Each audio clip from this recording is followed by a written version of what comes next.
우리 함께 보실 하나님의 말씀은 신약성경 에베소서 4장 1절, 2절, 2절 말씀입니다. 그러므로 주 안에서 갇힌 내가 너희를 권하노니 너희가 부르심을 받은 일에 합당하게 행하여 모든 겸손과 온유로 하고 오래 참음으로 사랑 가운데서 서로 용납하고. 아멘. 오늘 본문은 무슨 단어로 시작합니까? 그러므로 이런 단어로 시작하죠. 이제 에베소서 전반부에서 후반부로 넘어가면서 어떤 전환이 시작되는 그러므로입니다. 많이 다릅니다. 상당히 달라요. 예를 들어서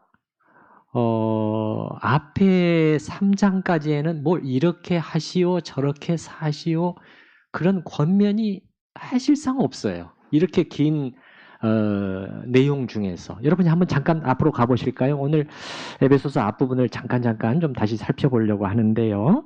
자, 우리 한번 보십시다. 1장 3절에서 보면 그냥 하나님이 하신 일이에요. 우리가 뭘 해야 한다는 그 얘기를 하지 않고 하나님이 뭘 하셨냐 거기에 포커스를 맞추고 있어요. 3절 찬송하리로다 하나님 곧 우리 주 예수 그리스도의 아버지께서 그리스도 안에서 하늘에 속한 모든 신령한 복을 우리에게 주시되 하나님이 주셨다. 1장 22절을 한번 보십시다.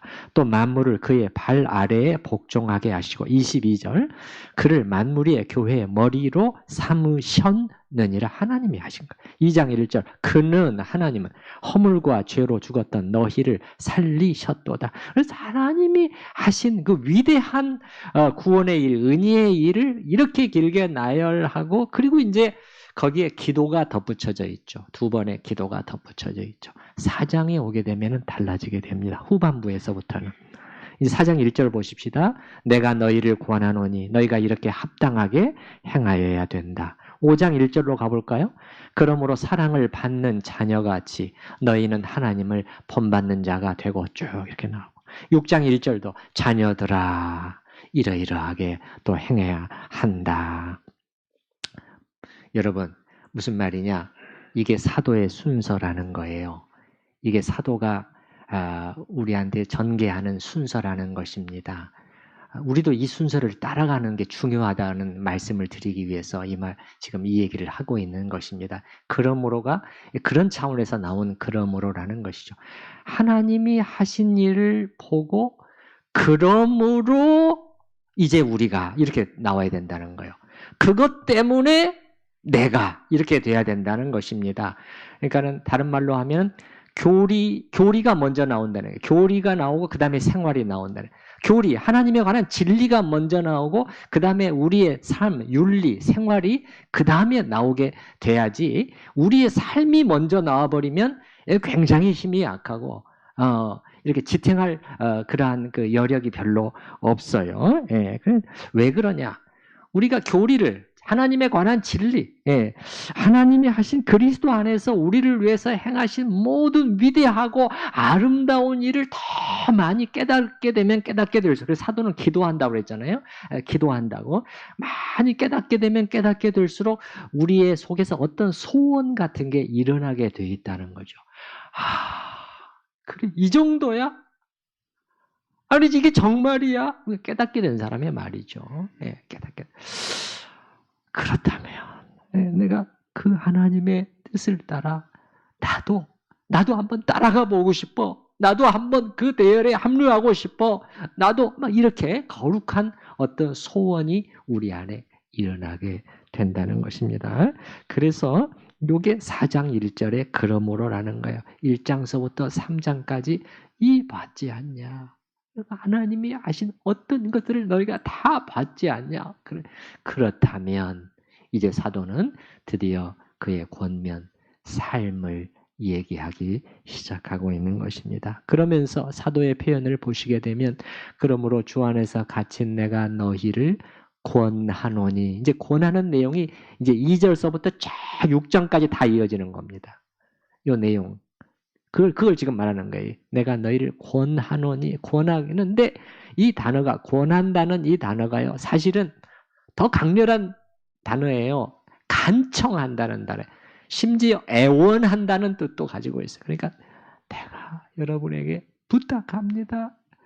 제발 부탁합니다. 이제 그렇게 말하고 있는 것이죠. 아니, 주님의 뜻이기 때문에 당연히 명령할 수도 있는데 사도는 매우 부드러운 어조로 부탁한다는 거예요. 이렇게 간청까지 해서라도 꼭 그들이 이어지는 2절부터 이 4장서부터 6장까지 이런 삶을 살았으면 하는 사도의 바람이 이 단어 하나에도 벌써 나타나고 있다는 것입니다. 이런 부탁을 하면서 여러분, 사도는 자기 자신을 어떻게 묘사하고 있는가를 보시기 바랍니다. 이 표현이 또 우리에게 뭔가 시사해 주는 바가 있다고 생각이 되는데요. 여러분, 4장 1절에서 사도는 자기 자신을 다시 어떻게 묘사하고 있습니까? 주 안에서 어떤 내가? 갇힌 내가, 죄수된 나라고 그렇게 말을 하고 있잖아요. 사실은 이 편지를 받아서 읽는 독자들이 이 사실을 다 알고 있거든요. 모르고 있는 게 아니에요. 이 에베소서는 물론 1차적으로는 에베소 교회를 향해서 쓴 편지라고 보여지지만 또한 동시에 회람용 편지라고 알려져 있어요. 에베소가 위치해 있는 오늘 소아시아, 터키 서쪽 그쪽에 인근의 교회들에게도 같이 돌려서 읽도록 그걸 의도를 가지고 쓴 사도 바울의 서신이라고 많이 얘기를 해요. 어찌됐든 에베소 교인들을 비롯해서 이 편지를 받아 읽는 모든 교회와 교인들이 사도 바울이 지금 수감되어 있다는 사실을 모르는 게 아닌데 사도는 왜 다시 또 이 사실을 상기시키면서 내가 여러분에게 간청합니다. 이렇게 말하고 있는가?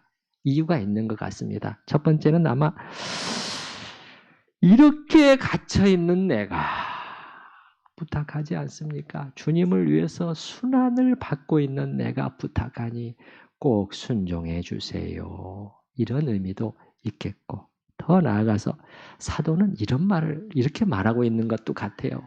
여러분, 나를 보시오. 내가 어떻게 하고 있습니까?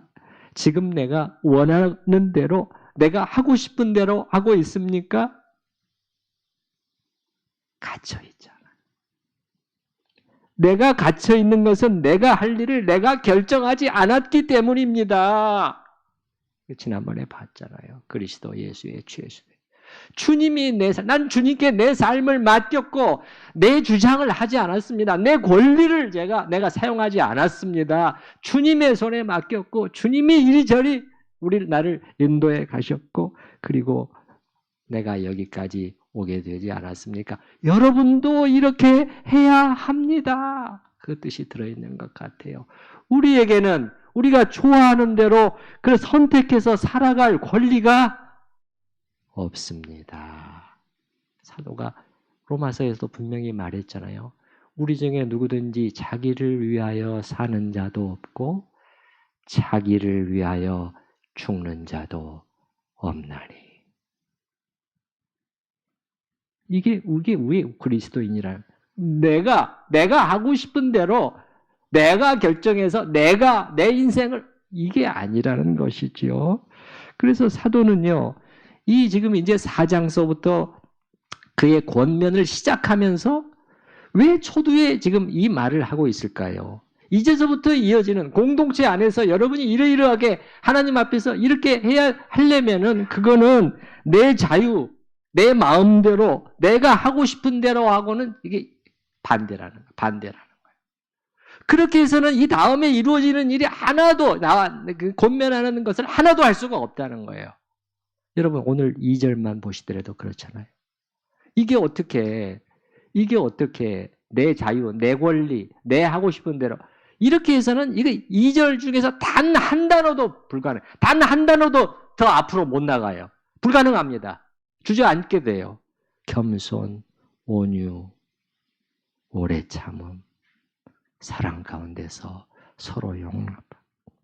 그러니까 사도는요, 이 편지를 받아서 읽는 그리스도인들에게 여러분이 공동체를 위해서 주님과 그분의 나라를 위해서는 기꺼이 자신의 권리들을 양보하고 포기하는 자가 되어야 합니다.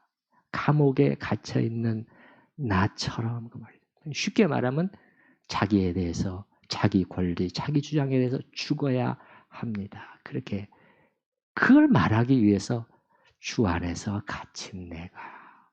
다 알고 있는데 다시 상기시키는 것 같아요. 그런데 신기한 것은 이렇게 죽으면 주님 말씀대로 하면 공동체도 살아나고 자기도 살게 됩니다. 자기도 살게 돼요. 주님 말씀하셨잖아요. 무릇 자기 목숨을 보전하고자 하는 자는 잃을 것이요. 잃는 자는 살릴 것이다. 이렇게 되는 것이죠. 자, 1절 이게 상반절인데 그러므로 주 안에서 갇힌 내가 너희를 권하노니 부탁하노니 이제 하반절로 넘어가게 되면요. 하반 사도는 더 관점을 높입니다. 자기로부터 하나님 주님께로 더 관점을 높이는 것 같아요. 여기 보게 되면은 하반절에 너희가 부르심을 받은 일에 합당하게 행하여. 이 앞에 상반절에 여러분 갇힌 나를 생각해서라도 이렇게 말을 했다면은 이제 하반절에서는 더 관점을 높이고 크게 해서 여러분을 불러주신 그분을 생각해서 이제 이렇게 크게 이제 확대하고 있는 것이죠. 사도는 이 부르심이라는 단어를 오늘 굉장히 지금 중요시하고 있는 것 같아요. 이제 2절 이하의 권면을 모든 것들이 지금 사실 4장 1절에 걸려 있는 겁니다. 4장 1절에 걸려 있는 거예요. 이 우리말로는 이 문장에 부르심이라는 단어가 한 번만 나와 있습니다만은 사실은 두 번이나 나오고 있어요. 그러니까 이렇게 되어 있어요. 너희가 부르심을 받은 그 부름에 합당하게 행하여. 부르심을 받은 그 부름. 예. 이 부르심이란 뭐겠습니까? 맨 처음이겠죠. 맨 처음에 부르심이겠죠. 처음 회심에 할 때. 처음 복음을 듣고 그들이 예수님을 믿게 되었을 때 그 시점을 생각을 하면서 그때 주님이 너희를 어떻게 부르셨냐. 그 부르심을 기억해라는 것이죠. 자, 불러주신 게 맞습니까? 정말 그렇죠. 성경 너무나도 많은 곳에서. 우리도 마찬가지죠. 이는 너희를 어두운 데서 불러내어 이겁니다. 어두운 데서 불러내어 콜했다는 것이 콜. 헬라어로는 칼레오라고 하는데 영어로는 콜이죠. 콜. 불러내셨다는 거예요. 주님. 그래서 그의 귀한 빛에 들어가게 하신 그분이잖아요. 불러냄을 우리가 받은 거예요. 여러분도 어떻게 해서 오늘 이 모습 여러분과 저도 부족하지만 어떻게 이 모습, 이 자리에 우리가 이렇게 있게 되었을까요? 하나님께서 먼저 불러내 주셨기 때문이죠. 그 일이 정확히 어떻게 시작이 되고 어떻게 진행이 됐는지는 사실 우리는 몰라요. 그러나 우리가 고백을 할 수밖에 없는 것은 그래도 저는 이건 알고 있어요. 저는 이건 알고 있어요. 하나님께서 저를 먼저 불러주지 않으셨다. 제 인생에 찾아와 주셔서 저를 그것을 끄집어내지 않으셨다면, 그렇다면 저 같은 사람이 이 예배의 자리에 나와서 엎드리는 이러한 일은 없었을 것입니다. 맞지요? 조금 전에 찬송에 부른 것처럼 나 처음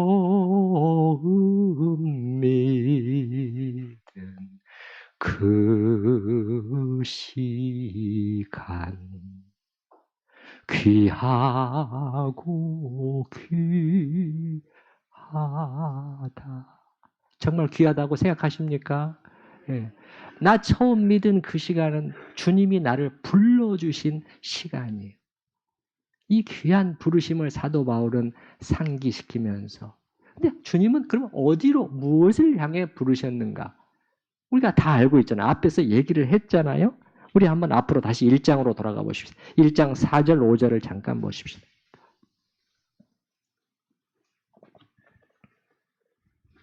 이게 부름에 대해서 사도는 계속해서 다른 표현을 하고 있지만 그 창세전에 1장 4절 창세전에 그리스도 안에서 우리를 뭐 하셔서 택하셔서 이게 부르심이잖아요. 내가 지금 결정하기 이전에 먼저 택하심, 먼저 부르심이 있었다는 5절도 보십시오.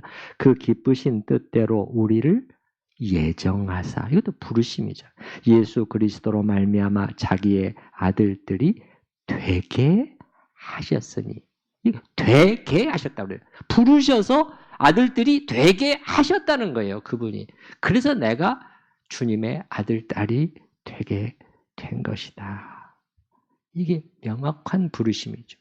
그럼 어디를 향해 부르셨는가도 같이 사도는 얘기하고 있잖아요. 4절에 어디를 향해서 부르셨다고 말씀하죠. 어디를 향해서? 곧 창세전에 그리스도 안에서 우리를 택하사. 그 다음에 같이 읽어보십시다. 우리로 사랑 안에서 그 앞에 거룩하고 흠이 없게 하시려고. 이 정도라는 거예요. 이 정도 하나님은요. 예. 부르심의 목적이 있는 거예요. 부르심의 자리가 있는 거예요. 분명해요. 하나님은. 거룩하고 흠이 없을. 이 부르심에 합당하게 행해야 되지 않겠냐, 사도는.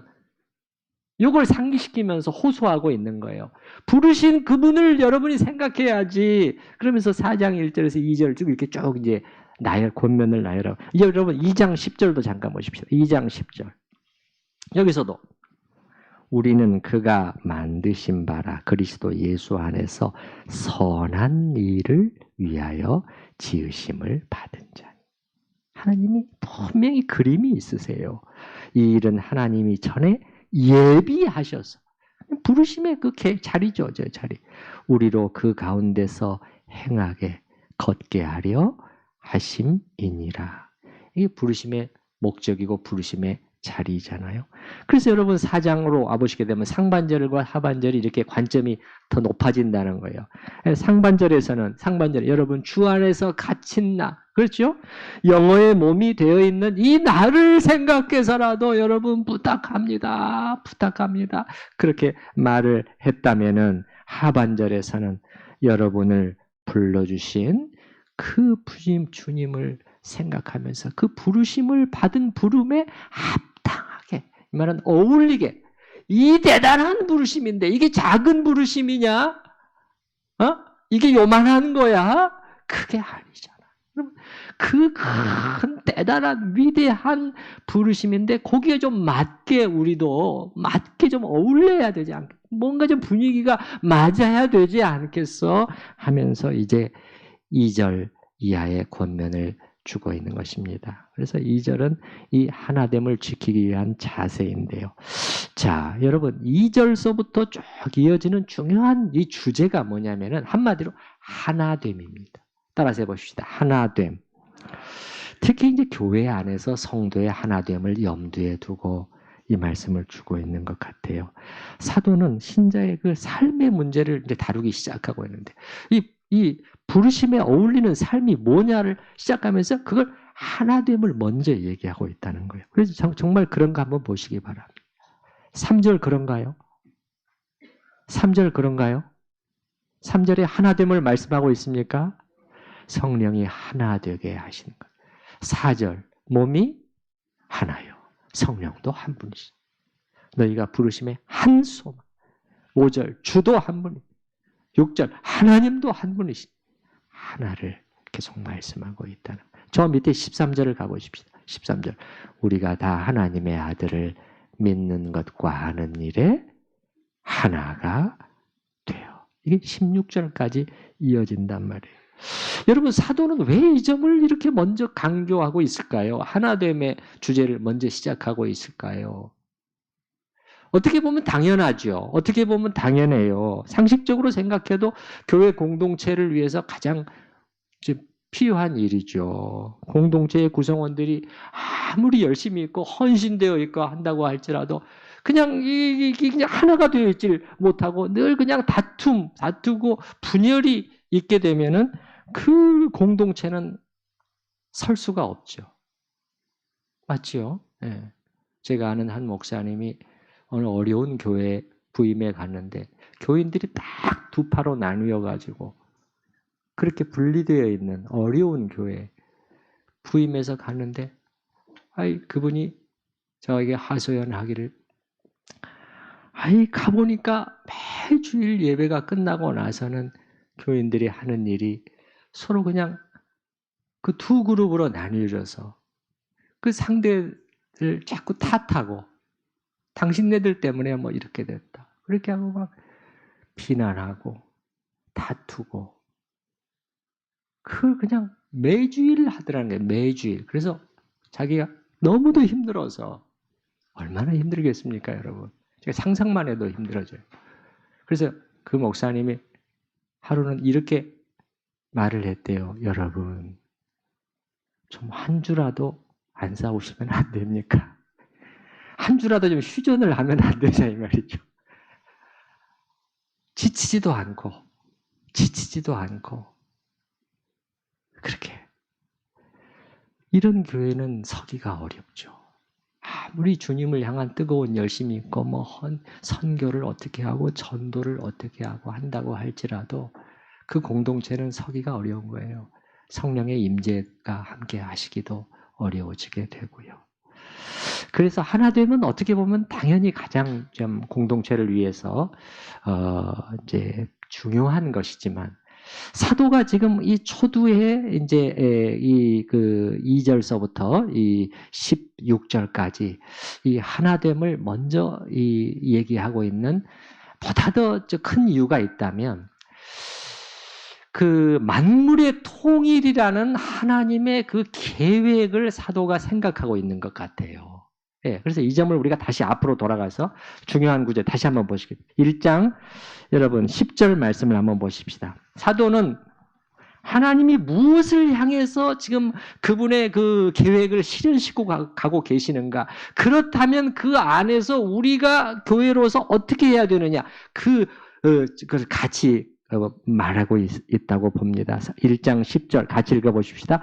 하늘에 있는 것이나 땅에 있는 것이 다 그리스도 안에서 통일되게 하려 하시. 이 통일이라는 단어, 이 단어가 많은 것을 내포하고 있는 것이에요. 이거는 화평이고 화목이고 분리가 아닌 연합이에요.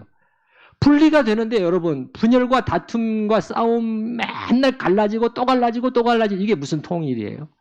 그건 반대죠. 통일의 반대죠. 통일은 합해지는 거예요. 합해지는 거.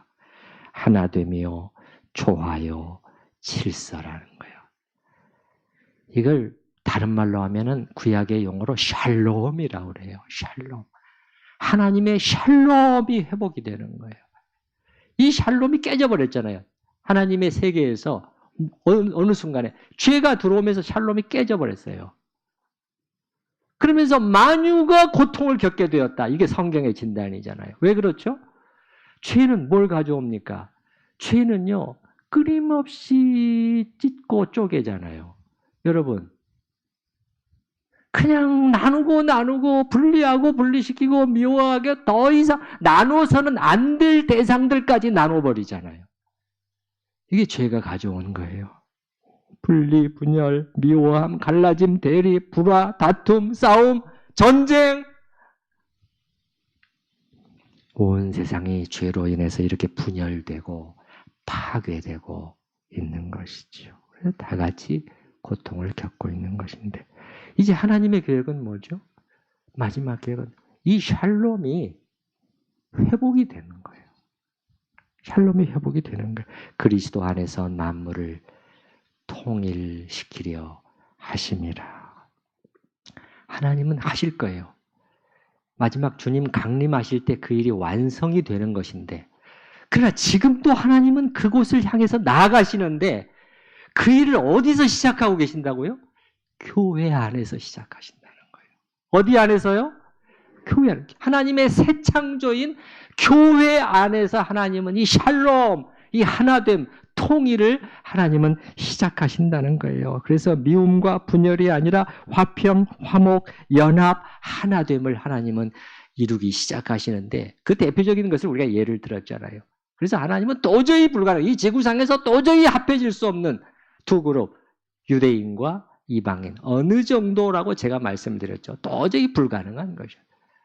그걸 하나님은 합해내셨잖아요. 그러면서 계속해서 하나님의 말씀을 화목, 화평, 하나됨 계속해서 앞에서 우리가 본 그런 용어들 아니었습니까? 제가 일부만 읽어드려 볼게요. 이제는 전에 멀리 있던 너희가 그리스도 예수 안에서 그리스도의 피로 가까워졌다. 이게 통일이잖아요. 이게 하나됨이잖아요. 그는 우리의 화평이신지라. 둘로 하나를, 둘로 쪼개져 있었는데 둘로 이제는 하나라는 하나됨이라는 거예요. 이는 이 둘로 자기 안에서 한 새 사람을 지어 화평하게 하시고 또 십자가로 이 둘을 한 몸으로 계속이잖아요. 그리고 그 성전, 영적인 하나님이 거하시는 영적인 건물로서의 교회가 완성되어 가는 것을 어떻게 표현했습니까? 건물마다 서로 연결하여. 이 돌멩이들로 이 건물이 지어져 가는데 이게 연결되어 있어야 된다는 거예요. 이 돌멩이와 돌멩이가 연결되어 있어야 된다는 거예요. 자기 혼자 독불장군으로 하나님은 그게 아니라는 거예요. 이 돌멩이 하나가 난 빠져나갈 거야. 그게 굉장히 위험해지는 거예요. 그렇게 부르시지 않았다는 거예요. 그래서 서로 연결하여 함께 지어져 가느니라. 이게 만물의 통일. 이게 교회 안에서 하나님은 먼저 이 일을 성취하고자 하셨다는 것이죠. 그렇기 때문에 성도의 연합, 하나됨은 결코 포기할 수 없는 주제가 되는 것이죠. 이제 4장 2절에서는 이 하나됨을 유지하기 위해서 필요한 4가지 요소를 말씀하고 있습니다. 첫 번째, 겸손. 두 번째, 온유. 세 번째는 오래 참음이고요. 네 번째는 맨 뒤에요. 서로 용납이에요. 앞에 2가지, 겸손과 온유가 매우 밀접하게 서로 붙어 있고요. 그 다음에 오래 참음과 서로 용납이 같이 좀 붙어 있어요. 좀 하나씩 좀 살펴보도록 하겠습니다. 자, 먼저 사도는 겸손으로부터 시작하고 있네요. 아마도 하나됨에 가장 좀 우선되어야 할 것이기 때문에 그렇지 않을까요? 우리 따라서 해보십시다. 겸손. 사실 그렇지요. 우리가 어떤 교회를 한번 상상해 보시기 바랍니다. 어떤 교회가, 한 교회는 교인들이 조금 부족하고 능력들도 많지 않고 사회적 위치도 별로 내세울 것이 없는 사람들. 그렇지만 다들 마음들이 낮아져 있어요. 겸손한 마음을 가진 그런 사람들이 모인 교회가 여기 있고요. 예. 돈도 많지 않고 그럴 수도 있겠죠. 이쪽의 교회는 똑똑하고 사회적인 위치들도 있고 능력 있고 다들 일 잘하고 돈도 많고 그런데 대부분이 자기가 잘난 사람들, 교만해서 자랑하고 다른 사람들을 무시하고 그런 사람들이 많은 그 교회를 여러분이 생각해 보시기 바랍니다. 여러분 어느 교회에 가고 싶겠어요? 돈이 많으니까 이쪽 교회에 가고 싶겠어요? 여기서 하나님을 예배하고 싶겠어요? 여기서 그들과 교제하고 싶겠어요? 어떤 교회에 사람들이 찾아오겠습니까? 확실하죠. 그래서 존 스투트 박사는 이렇게 말했어요. 겸손은 하나됨의 필수다.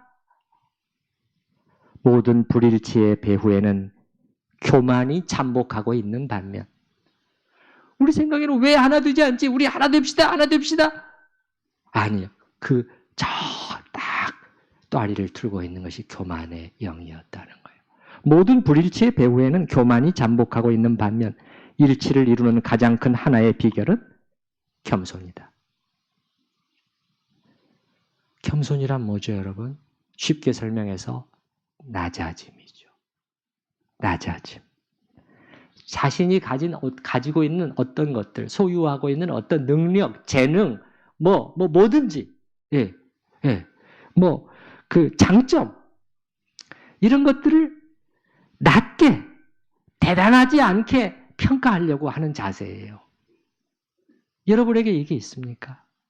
반면에 다른 사람들의 가치, 별로 이렇게 시덥지 않아 보일지 모르지만 그 지체가 가지고 있는 어떤 가치, 어떤 그 진가를 인정해 주려고 하는 것. 이게 겸손이에요. 겸손은 내가 이것만이 아니라 좀 내용을 우리가 이해해야 겸손한 삶을 살 수가 있겠죠. 성경이 우리한테 겸손을 말씀하셨을 때는 이렇게 하라는 거예요. 자기가 가진 것들을, 자기 장점들을 너무 과대평가하지 말고 이렇게 하고 다른 사람, 별로 능력이 없어 보이고 그런 사람들도 이렇게 진가를 생각하는 그게 겸손이라는 거예요. 그리고 교만에 빠지지 않고 우리가 겸손을 유지할 수 있으려면은요, 자기가 언제든지 틀릴 수 있다는 것을 인정해야 돼요, 여러분.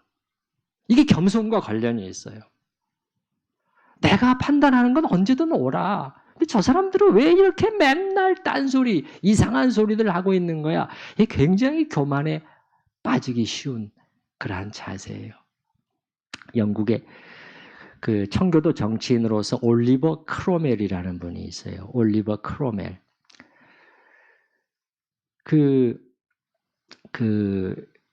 영국 런던에 가보니까 그분의 동상이 서 있더라고요. 이 영국인들에게 이 크로멜에 대한 이 존경심이 지금도 있구나 하는 것을 제가 알 수가 있었어요. 저는 이제 청교도의 역사를 자세히 알고 있기 때문에 크로멜이 그 중에서 얼마나 중요한 인물인가. 한때는 영국을 통치하기도 했어요.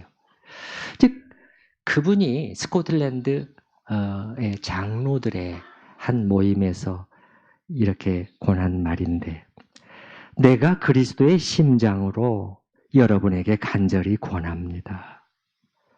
여러분은 자신이 잘못 판단할 수 있는 가능성이 있다는 사실을 깊이 생각해야 합니다. 여러분이 틀릴 수가 있다는 것을 늘 알아야 돼요. 그렇게 여러분이 확신 속에서 여러분이 생각하고 말을 할지 모르지만 그게 많이 틀려 있을 수가 있다니까요. 그러면은 그거를 여러분이 생각해야 여러분이 겸손하게 교회를 섬기고 세울 수가 있다. 이렇게 말씀하고 있는 거예요. 성경도 선줄로 생각하는 자는 뭐 할까 조심해라? 넘어질까 조심해라. 이게 그렇게 되면 교만에 떨어지기 쉽다는 거예요. 교만에 떨어지기 쉽다는 거예요. 여러분, 우리 각자가 나도 언제든 틀릴 수 있는 사람임을 겸손히 인정하고 조금씩만 더 낮은 곳으로 내려가십시다. 네. 두 번째는 온유함인데요. 따라서 해봅시다. 온유. 온유라는 것은 부드럽고 온화한 것을 말하는 거예요. 근데 이거는 겉만이 아니에요. 여기서부터의 온유예요. 사실은 속마음의 온유를 먼저 가리키는 것이고, 그리고 그게 말과 행동으로까지 나타나는 그걸 온유라고 해요. 근데 우리가 부드럽다, 온화하다고 해서 이게 온유함이 약한 것과 동일한 것은 아니에요. 천성적으로 다른 사람들에게 싫은 말은 도무지 못하는 사람들이 있는데 이거는 사실 온유한 것은 아니에요. 네. 여러분 모세의 경우를 한번 생각해 보시기 바랍니다. 모세는 그 온유함에 대해서 평가를 받았잖아요. 그죠? 이 땅의 모든 사람들보다 온유함이 더 뛰어난 사람들이었다. 이게 성경의 평가예요. 모세가 약했나요? 강력한 리더십을 가지고 있는 사람이었고, 그리고 필요할 때는 하나님을 위한 거룩한 분노를 보여줄 수도 있었고, 야단칠 수도 있었던 그런 사람이었어요.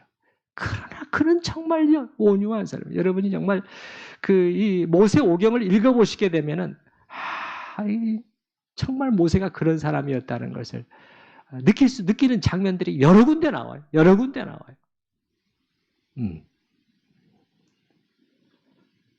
온유한 자는 약한 자가 아니라 강한 자입니다. 왜냐하면 자신을 통제할 수 있으니까 강한 사람인 것이죠.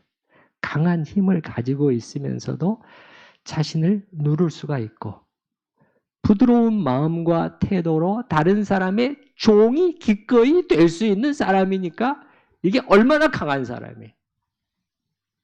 참으로 그러한 온유함이 우리 교회 공동체 안에 얼마나 요구되는지 모르겠어요. 우리의 문제는 뭐냐면은 다른 사람이 우리에게 정말 이렇게 부드럽게 해주기를 원하고 만약에 다른 사람들이 반대로 막 거칠게 난폭하게 나에게 행했을 때는 힘들어하고 그것 때문에 노여워하고 그렇게 하면서도 정작 우리 자신은 다른 사람들에게 거칠게 난폭하게 행하는 경향이 적지가 않다는 거예요. 제가 발견한 것은 모든 사람이 상대가 자신을 부드럽고 따뜻하게 온유하게 대해주길 원한다는 것이에요. 제가 볼 때는 예외가 없어요. 아무리 강해 보이는 사람도 그걸 원해요. 여러분도 그렇죠? 맞습니까? 아닙니까? 사실이죠. 그렇다면 여러분이 정말 그걸 원하잖아요. 반대는 너무너무 싫어하잖아요. 여러분도 그렇게 부드럽고 온화하게 온유함으로 다른 지체들을 대해 주시기를 바랍니다. 겸손과 온유는 한 쌍이에요. 겸손이라는 것은 자기의 장점, 자기의 능력을 포기하는 것이라면 온유라는 것은 자기의 권리를 포기하는 거예요. 근데 여러분 여기 4장 2절 말씀을 잘 보시게 되면 사도는 겸손과 온유로 하고 이 두 단어에 대해서는 맨 앞에 한 단어를 어떤 단어를 덧붙여놨네요. 어떤 단어죠? 맞습니다. 모든 겸손과 온유로 하라는 거예요. 이게 무슨 뜻일까? 모든 가능한 겸손과 온유 이렇게 될 수도 있겠고 모든 종류의 겸손과 온유로 이렇게 될 수 있겠지만 어찌됐든 그 의미는 어떤 특별한 장소, 특별한 때, 주일이나 막 그럴 때뿐만 아니라 언제, 어느 곳에 있든지 무엇을 하든지 어떤 사람을 상대하든지 불신자를 향해서도 마찬가지라는 것이에요. 가게에서 물건을 살 때도 마찬가지고 자동차 접촉 사고가 났을 때도 겸손과 온유로 이렇게 행위라는 거예요. 결코 수준이 낮지가 않죠. 이게 우리를 불러주신 거룩하고 흠이 없게 하시려고 이 자리라는 거예요. 이 자리. 그래서 겸손과 온유. 세 번째는 뭡니까? 세 번째는 오래 참음이죠. 오래 참. 이거는 뭐랑 관련이 있냐면 성내는 거랑 관련이에요. 분노와 관련이 있는 거예요. 화가 막 나려고 함에도 불구하고 이를 참아내는 것 혹은 그러한 성품을 오래 참음이라고 불러요. 제가 목회를 하면서 아마 가장 많이 연습하고 있는 것이 있다면 이 참는 일일 것입니다. 왜냐하면 참아야 하는 일이 끊임없이 발생해요. 끊임없이. 예. 하나님께서 저를 사람 되게 만드시려고 이렇게 하시나 보다 하고 또 배워나가고 있습니다만 참는 거는 좋은데 문제는 그 스트레스를 때로는 저희 아내한테 또 발산하려고 하니까 이게 문제이긴 합니다만은 네. 그래서 어떤 말이나 행동으로 우리를 화나게 만들고 화를 돋우는 그런 사람을 향해서 막 우라가 치밀어 오를 때 발산해버리고 싶은 즉각적으로 발산해버리고 싶은 충동이 이게 타락한 본성의 충동이에요. 막 올라왔을 때 이걸 눌러 참는 일이라는 거예요. 그러니 쉽겠습니까? 이게 아픔이 있죠. 고통이 있죠. 그래서 영어 단어 여러분 오래 참음이라는 단어가 어떤 단어입니까? long suffering이라는 단어인데 의미가 그대로 풀어보면은 오래 고통을 겪는 거예요. 그게 오래 참음이에요. 성경은 우리를 그쪽으로 부르고 있는 것입니다. 나이가 들면 참는 일이 더 어려워진다는 말도 있어요. 노년기가 되면은 분노 조절 능력이 저하가 돼서 그렇다는 말도 있는데 그래서 그렇다면 우리는 어떻게 해야 되겠습니까? 나이가 들수록 그냥 불쑥 그냥 화를 내려고 하는 자기 자신을 발견할수록 더 조심해야 되겠죠. 야, 이거 내가 자꾸 그렇게 가고 있구나 한다면 마지막 네 번째는 용납입니다, 여러분. 2절의 맨 뒤에 보면은 서로 용납하고 용납한다는 이 단어도 그 참는 거랑 좀 유사해요. 참고 견딘다는 뜻인데, 근데 차이점이 있다면 참고 견디는데 특히 이 서로 용납은 다른 사람들의 허물과 잘못에 대한 거예요. 명백한 잘못이 있음에도 불구하고 그 잘못을 참고 받아주는 일, 이런 관대함, 그것을 용납이라고 성령은 말해요. 참고 받아주긴 하는데 이렇게 될 수도 있겠죠. 마치 못해서 그렇게 할 수도 있기 때문에 사도는 아마도 여기 잘 보시게 되면 서로 용납하고 앞에 무슨 말씀을 덧붙이고 있습니까? 사랑 가운데서, 사랑 안에서 서로를 받아주십시오. 서로의 허물을 참고 견디어 주십시오. 그렇게 말씀하고 있는 것이죠. 여러분이 속해 있는 여러 공동체 안에서 가족이나 직장이나 특별히 사도가 말씀하고 있는 이 교회 안에서 겸손함과 온유함, 오래 참음과 서로 용납으로 여러분은 행하고 있나요?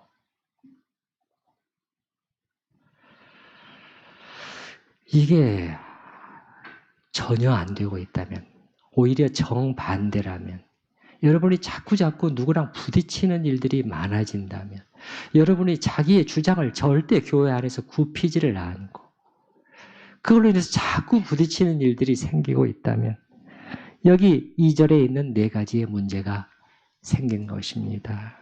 그리고 그렇게 되면 여러분과 관계를 맺는 사람들이 자꾸 여러분으로 인해서 상처를 입게 됩니다. 가정, 직장, 특별히 교회 안에서 교회 공동체가 힘들어지게 됩니다. 이 4가지. 이것이 저는 지금 쉽다고 말씀드리는 것은 전혀 아니에요. 사도가 이렇게 길게 나열하는 것만 해도 벌써 이게 잘 되는 일이 아니라는 것을 알 수가 있어요. 아마 에베소 교회 안에서도 쉽지만은 않았을 거예요. 그 이유는 무엇일까요, 여러분? 왜 쉽지 않죠? 2가지만 언뜻 생각해도요. 인간 본성의 첫 번째는 완고함 때문에 그러는 거예요. 인간 본성에. 우리의 이 타락한 옛 본성은요, 그냥 단칼에 어떻게 해보려고 해요. 그냥, 아니, 왜 이렇게 하라는 거야? 그러면 어떻게 돼요? 그냥 바로 되갚아주고, 콱 눌러버리고, 단칼에 처리해내려고. 그렇게 하는 그러한 경향이 있어요. 그러니 이게 좀처럼 안 되는 거죠. 2번째는요, 사탄의 방해 때문에 그래요. 교회가 하나 되는 걸 가장 싫어하는 자가 사탄이 아니겠습니까? 성도들의 사이를 내버려 두질 않아요. 이간질시킵니다.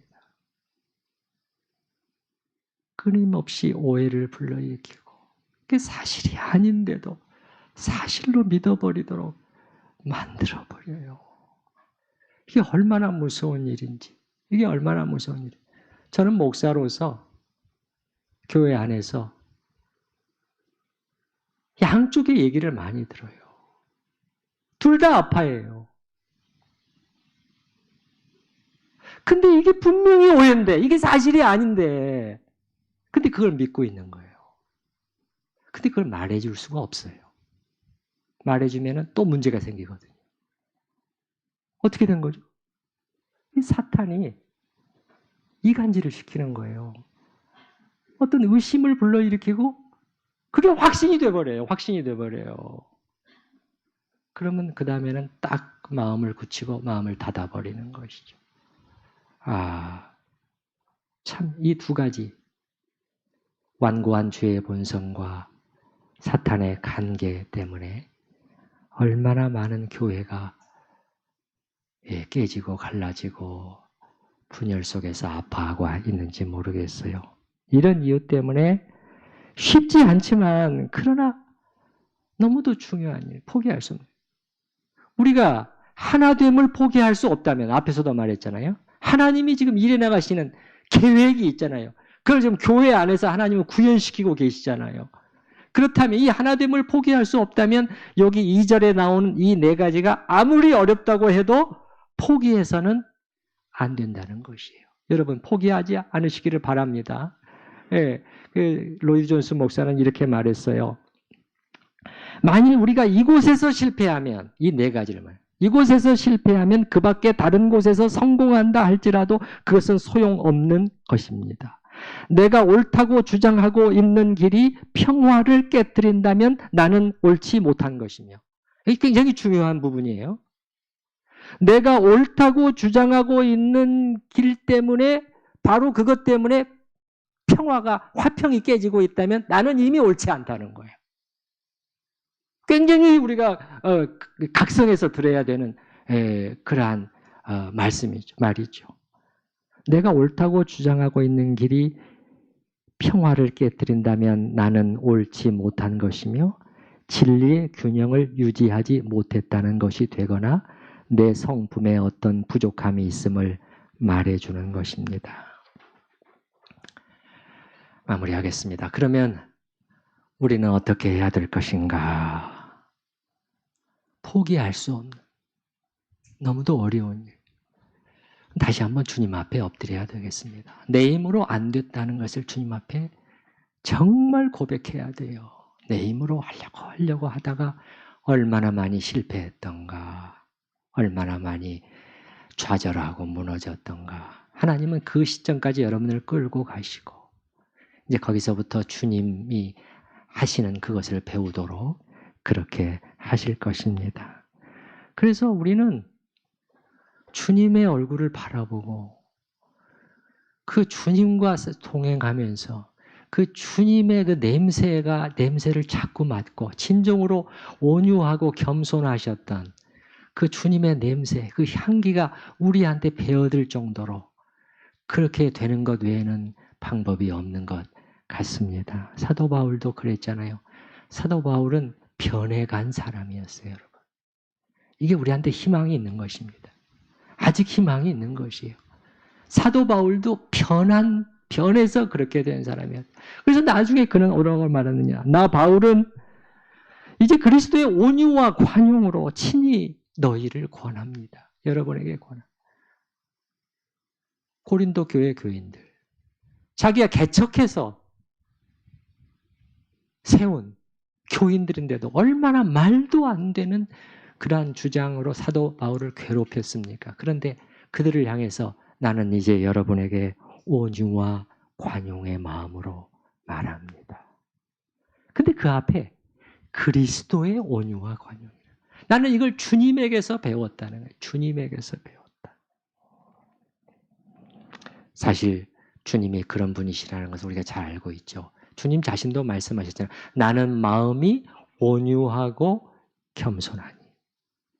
그 여기잖아요. 여기요. 오늘 4장 2절에 겸손과 온유 그걸 지금 순서만 막 나는 마음이 온유하고 겸손하니.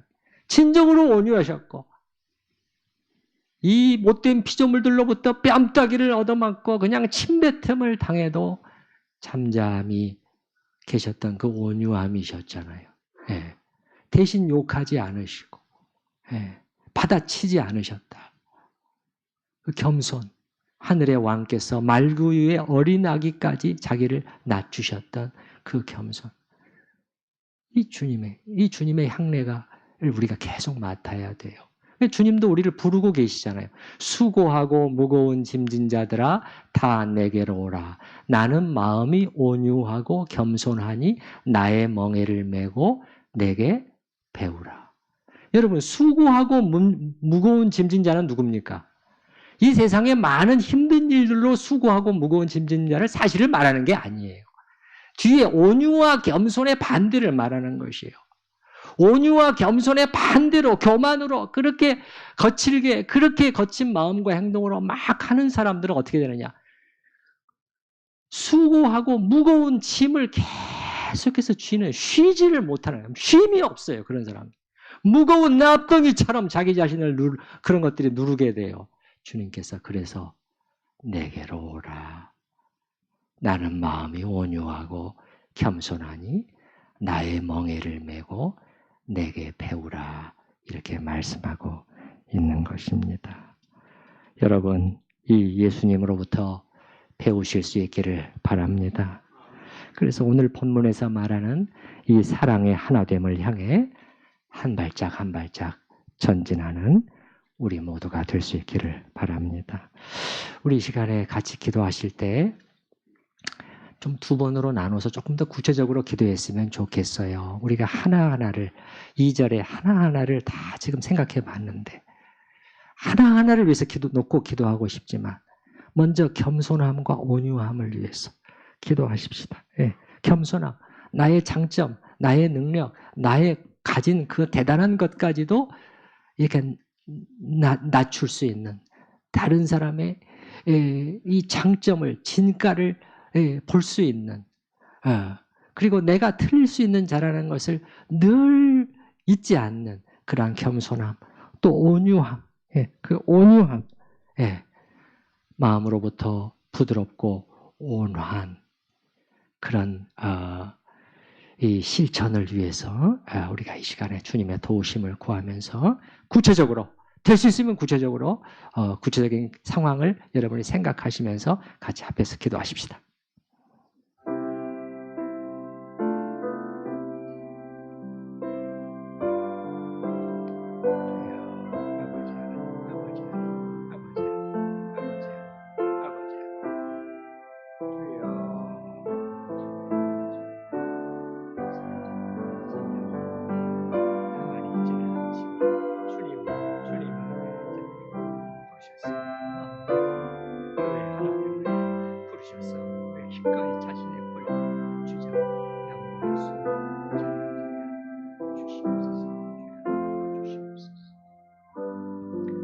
두 번째는 거기 나와 있는 것처럼 오래 참음으로 사랑 가운데서 용납하는 자가 될 수 있도록 오래 참.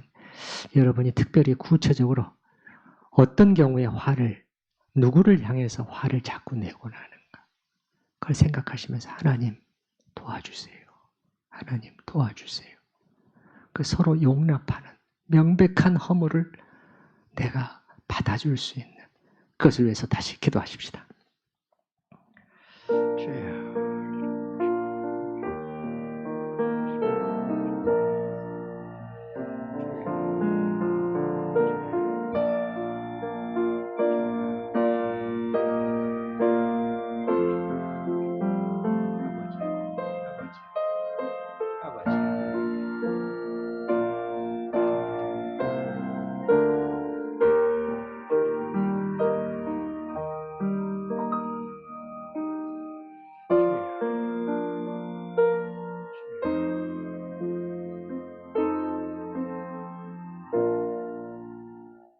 주님, 오늘 우리가 배우고 상고해본 이러한 실천이 결코 쉽지 않은 것을 알지만 평생 살아온 습관이 정말 바뀌기 어렵다는 것을 알지만 그럼에도 불구하고 오늘 말씀에 있는 것처럼 우리를 불러주신 주님을 생각할 때 주님이 어느 곳으로 우리를 불러주신가를 그렇게 생각할 때 그리고 하나님께서 만물의 통일을 목적하시고 교회 안에서 그것을 어떻게 구현시키고 성취해 나가고자 하시는가를 생각할 때 하나님의 이 위대한 계획을 생각하면서 주님, 저희의 고집, 저희의 주장, 저희의 권리, 저희의 자유까지 포기할 수 있는, 내려놓을 수 있는 저희가 되게 하여 주시옵소서.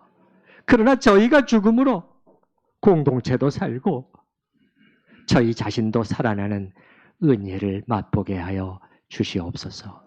예수님의 이름으로 기도드립니다. 아멘. 찬송가 455장 1절, 2절, 3절까지만 부르도록 하겠습니다.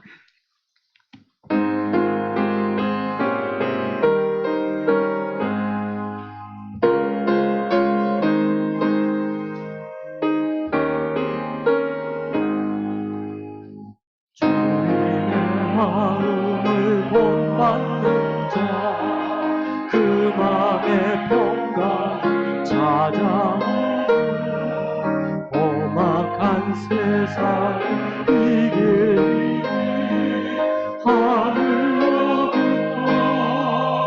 이 맘이로다 주님의 마음을 본받아 살면서 그거룩하신 나도 이루리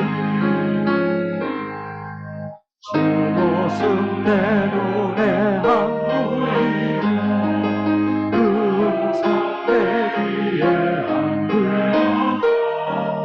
내 영혼 날마다 주를 만나 신령한 말씀 늘 배우도다 주님의 마음을 본받아 살면서 그 거룩하신 나도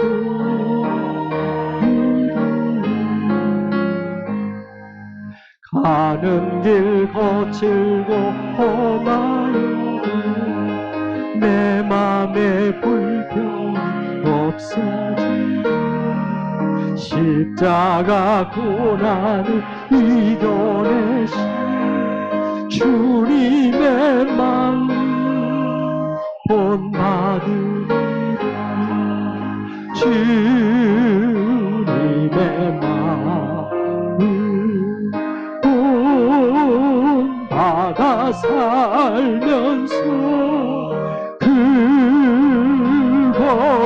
거룩하신 나도